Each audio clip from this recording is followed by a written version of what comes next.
看眼前的这种植物就了不得，它就是大名鼎鼎的七星莲，也有人称它为咳嗽的克星，它的价值可非同一般。今天遇到了，一定要来认识一下，我也是才知道。大家好，今天在这个老房子后面比较阴凉湿润的地方呢，就发现了有种非常特别的植物，在我们当地懂它的老一辈呢，都会称它为消肿或者是咳嗽的克星。像这种植物，它在春天嫩叶的时候可以用来食用，而且它的一个药用价值还算是比较高的。它到底长什么样子，又有哪一些价值？那跟随我的镜头一起来认识一下，希望能解决你们生活当中不少的一些小麻烦。大家看它的一个叶片是不是很特别？在它的一个根部上来这边都是非常细细长长的，而且上面非常多这种细细白色的小绒毛。到它的一个末端这边呢就展开来，且边边特别多这种很好有规律的一个纹路。它的一个叶片呢是碧绿的颜色，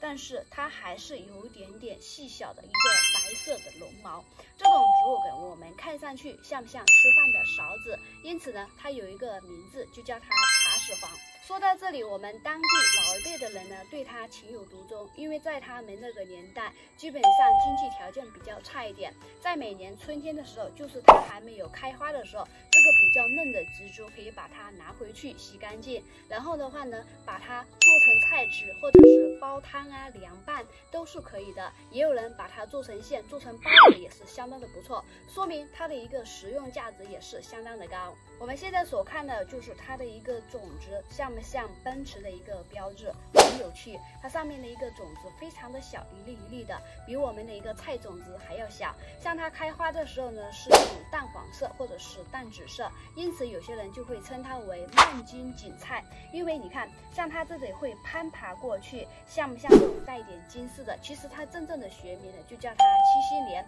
是属于锦菜科锦菜属一年生的草本植物。那这种植物的一个价值还算是比较高的，因为只要这种植物生长的地方啊，基本上都不会说有毒蛇的出入，所以有些人就会称它为毒蛇的克星。当然，这只是我们当地的一些叫法而已。我们都知道，一种植物的名字，第一个有可能根据它的一个形状而命名，那第二点会根据它的一个药用价值。所以每一种植物的存在都有它的一个价值意义。七星莲一般喜欢生长在林下，或者是沟边，或者是在这些石缝当中，都有可能看到它们的身影。当然，你们的家乡如果遇到的情况下，一定要好好的来认识与了解一下，因为它在我们生活当中呢，也能起到很好的一些帮助。朋友们，你们对这种植物有多少了解的呢？也不妨把你们知道更多的一些知识点在视频下方分享出来，让大家共同学习与探讨一下。好了，今天的视频呢，就为大家先分享到这里，我们下期不见不散。